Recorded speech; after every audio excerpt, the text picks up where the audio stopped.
Supremo Tribunal Federal recebeu em novembro o 8º encontro de Cortes Supremas do Mercosul e Associados. Na abertura dos trabalhos, o presidente do Supremo, César Peluso, destacou o período histórico e a importância do aprofundamento da integração regional e do intercâmbio em todas as áreas, inclusive no campo jurídico. No Repórter Justiça Especial desta semana, você vai acompanhar os trabalhos do 8º encontro de Cortes Supremas e Tribunais Constitucionais do Mercosul.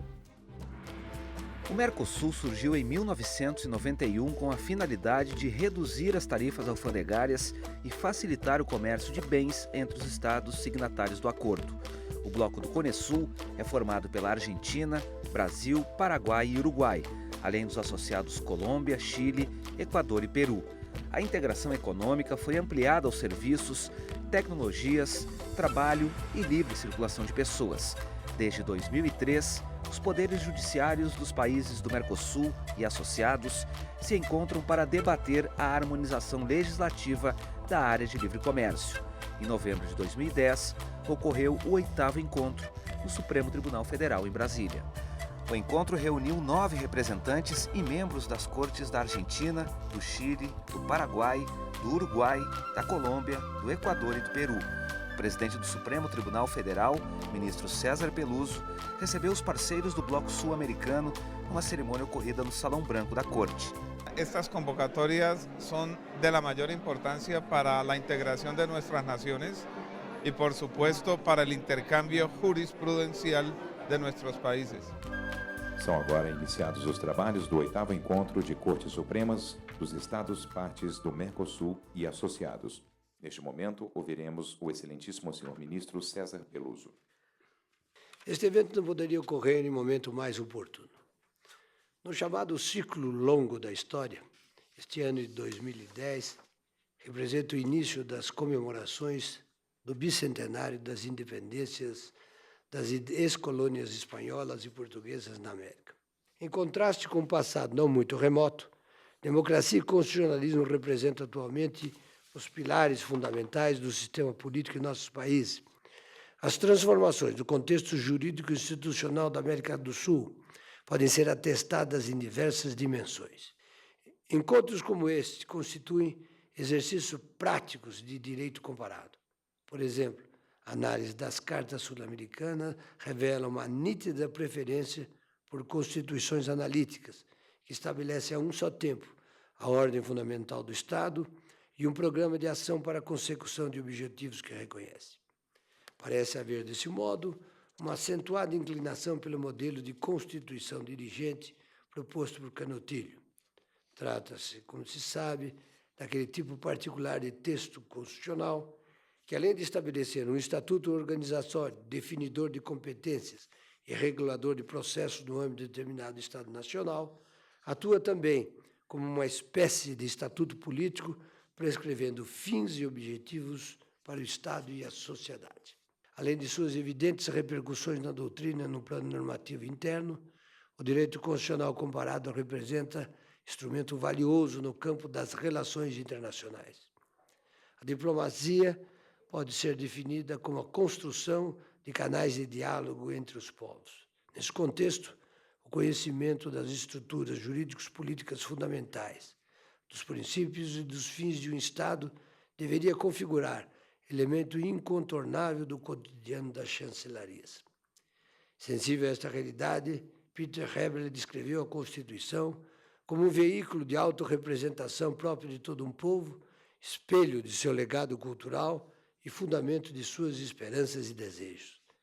Essa lição deve ser seguida também pelos magistrados e pelos tribunais em um campo que vem ganhando relevo nos últimos tempos, o da diplomacia judicial. A diplomacia judicial deve ser entendida não como atividade substitutiva à política externa definida e implementada pelos poderes executivos, mas como as interações e relações entre cortes domésticas e estrangeiras, tendo em vista aprimorar a prestação jurisdicional diante das novas realidades engendradas pela crescente interdependência entre as nações. Como ressaltou recentemente o magistrado espanhol Jorge Carrera Domènech, As relações de diálogo internacional dos operadores de justiça não apenas compõem uma realidade indiscutível, mas se evidenciam como uma necessidade para o fortalecimento dos sistemas de justiça e, portanto, do Estado Democrático de Direito. Daí, os dois eixos em que estruturamos o encontro que ora se inicia: cooperação e convergência. De um lado, buscamos identificar pontos de cooperação em focos de interação entre dois ou mais sistemas jurídicos nacionais, tendo em vista a proteção efetiva dos direitos fundamentais de nossa região. O segundo eixo parte da premissa de que integração regional recomenda uma progressiva convergência entre os judiciários. A partir dessa constatação, surge a necessidade de maior conhecimento recíproco sobre as práticas institucionais que dão concretude à atividade cotidiana das Cortes. A integração regional é um processo inescapável. Os poderes judiciários nacionais devem estar capacitados a enfrentar as novas realidades criadas pela maior interação entre sistemas jurídicos distintos. Os sistemas jurídicos nacionais podem e devem exercer também o papel de catalisadores do processo de integração. O bom relacionamento entre os sistemas jurídicos locais constitui fator adicional de garantia da segurança jurídica, dos direitos fundamentais e da rápida solução de controvérsias. No caso brasileiro, trata-se de ensinamento que adquire importância ainda maior à luz do mandamento expresso no parágrafo único do artigo 4º da nossa Constituição de 88, que reza: a República Federativa do Brasil buscará a integração econômica, política, social e cultural dos povos da América Latina, visando a formação de uma comunidade latino-americana de nações. Que tenhamos todos um bom trabalho. Obrigado. Durante o encontro, os representantes das Cortes Supremas conheceram o edifício sede do STF, o plenário da Corte e também a rádio e a TV Justiça. Eles querem saber de nós absolutamente tudo, como nasceu, se foi uma lei, se houve participação do Executivo e do Legislativo nessa iniciativa, como que eles enxergam essa presença do Judiciário de uma forma mais intensa na própria sociedade. E quando a gente fala que é ao vivo, o debate, isso não existe em nenhuma corte do mundo. Isso é objeto de espanto e também de alguma preocupação.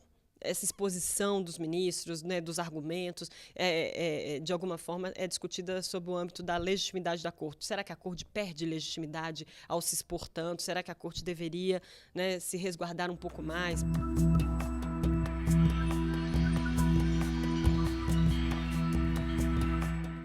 No próximo bloco, a ministra Carmen Lúcia, do Supremo Tribunal Federal, fala sobre os direitos fundamentais no Mercosul.